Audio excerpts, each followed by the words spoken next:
So since scary clowns and myself don't tend to get along, particularly in a cinema setting, here's another roundup of some information coming out of film this week in another Drew's News. Let's get into it. So our first piece of news comes once again from the Star Wars universe, but this time something is leaving that universe. Yes, Colin Trevorrow, director of Edge of Tomorrow and Jurassic World, is off of the project of Star Wars Episode 9. Now this originally took people a little bit by surprise because Colin Trevorrow did seem like a pretty good fit for the role of director of this film. However, what we have to bear in mind here is that the Star Wars films are committee projects.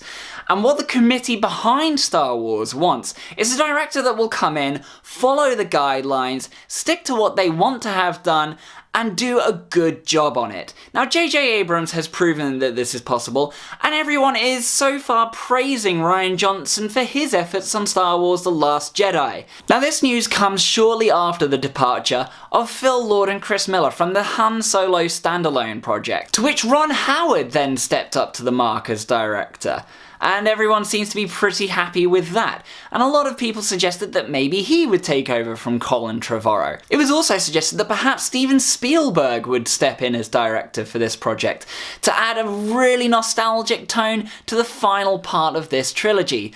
However, after all of that, we once again get J.J. Abrams back in the seat of director. Yes, if the committee wants someone who knows how to handle a franchise, then perhaps J.J. Abrams is the right man for the job. After already establishing the Star Trek franchise, the Star Wars franchise, and countless franchises of his own, including Lost. So perhaps J.J. Abrams coming back to the director's chair for Star Wars Episode 9 is the right way to go. Only time will tell, but maybe Steven Spielberg will have a little sprinkling of a helping in there somewhere as well. Now, while it comes as no surprise to some that Hellboy is getting a reboot coming soon, what was a surprise was how good David Harbour looks in the title role. This comes shortly after the news of Ed Skrein leaving the project due to complaints of whitewashing, with him playing a character who, in the comics, is Asian, only to be replaced by an actor more suited to the role.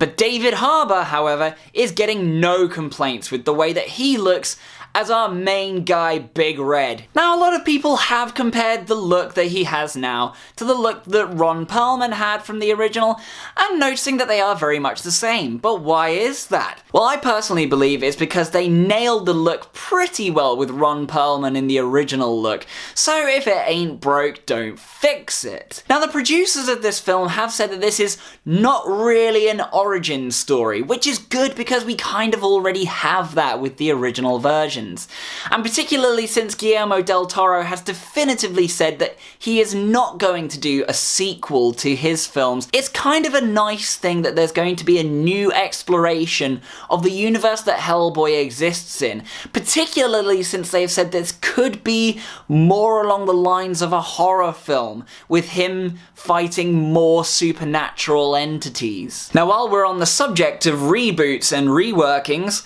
Halloween is getting a new film set to come out in October of next year. Now, the surprising thing about this is that it is not part of the newer reboots that Rob Zombie had a hand in directing. No, this is actually a continuation of the original films, with Jamie Lee Curtis returning to her role, and John Carpenter is even executive producer on this project. It kind of means that they might have to completely overlook the storyline of Halloween Resurrection, which is actually a pretty good thing because that film was kinda crap. But the key part of that film is that Laurie Strode, Jamie Lee Curtis's character, dies at the start of it. And that's not really a spoiler since, as we established, the film is kinda crap. But since John Carpenter is also a creative consultant on this film, and it looks like there's going to be a massive continuation of the original films, it looks like something that could actually end up being pretty good. And finally, with the freshest piece of news you could possibly ask for,